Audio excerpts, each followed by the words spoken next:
Every microphone is different.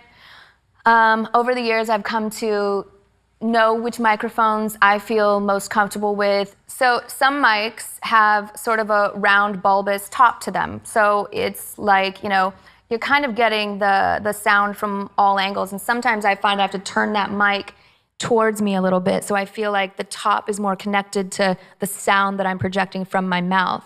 Because if it's to the side, I think there's even a difference here. If it's to the side, it's like, if I hold it like this, you're not gonna get the right sound as if I'm singing it into it like that, and it's directly in contact with the vibration coming from my throat.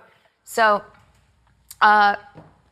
it's a comfort thing and what works for you. But it's your ear, man. You have to really use your ear and figure it out.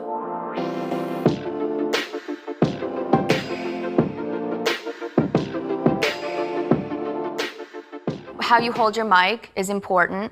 How your sound is mixed in a room to the audience, how you sound out of house to up close is important. But whenever I sing a song, for instance, where there's definite mic control, so this is an instinct thing. It's an in-person, how you sound to yourself is crucial to how you sound out there. You can only do so much sometimes if the sound is working against you. You're in a poorly, acoustic environment or whatever, but you do the best you can. And you definitely have to control your louds and softs. I'm not gonna belt out a note with my microphone this close. If I'm singing Say Something or Beautiful, it's say something, I'm giving up on you. It's something that quiet. But if I were to sing the beginning opening lyric of Ain't No Other Man, it's a big belty ad lib, and I actually usually start it with my back turned so you can see the mic and what it does. And I literally pull back the mic. Like right now it doesn't work, but if I'm going, hey, oh, now that right there was, did you see how the mic, I have to bring it out here in order to hit that big belty note.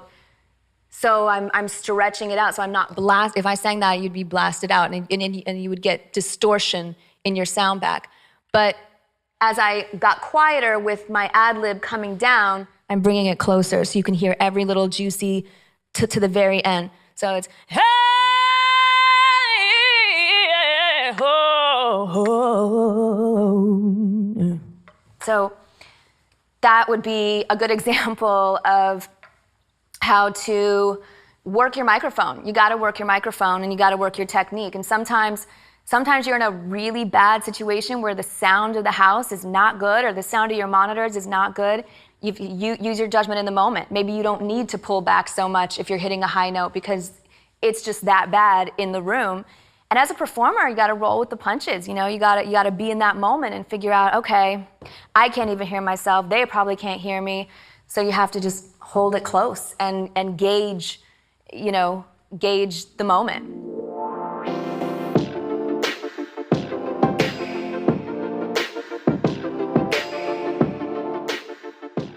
Your relationship with your microphone is really important.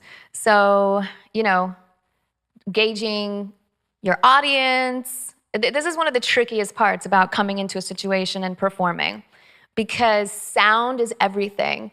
And the way sound translates on your TV set, at home, to what it really sounds like in person with like the rich, quality and sound that comes out of the microphone, and it's, the reverb. I love reverb. It makes everything wet and sound bigger, makes the whole presentation sound more grand.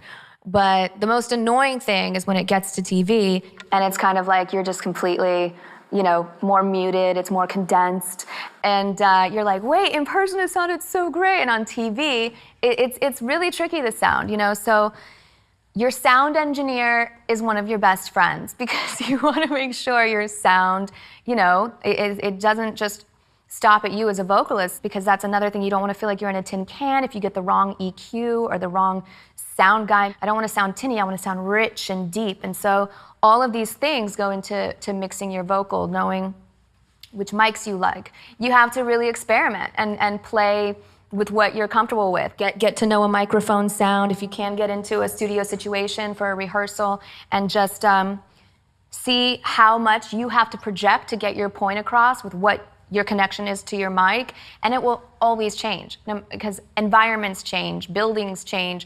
This is a really tricky thing when I'm doing a sound check and I'm, the building is empty and I'm here and I'm testing my mic and hey, everything sounds great.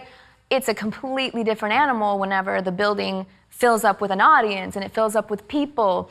And then, I always say to my sound guy, I say, push my volume, push the reverb. Everything has to be almost a little bit exaggerated because the sound in the building and in the room will condense and make your voice sound smaller because people are talking, people just filtering in physically will make the room, the sound more condensed. So you always want to overcompensate and think about that. What is the room going to sound like once an audience is in here, and how much is that going to change the vocal sound in here? Because right now it sounds big and open and acoustic, but the more people we fill it with, the more that sound will close. So you always want to, be in control of having, an opinion of knowing what your sound is like outside of your own vocal capability.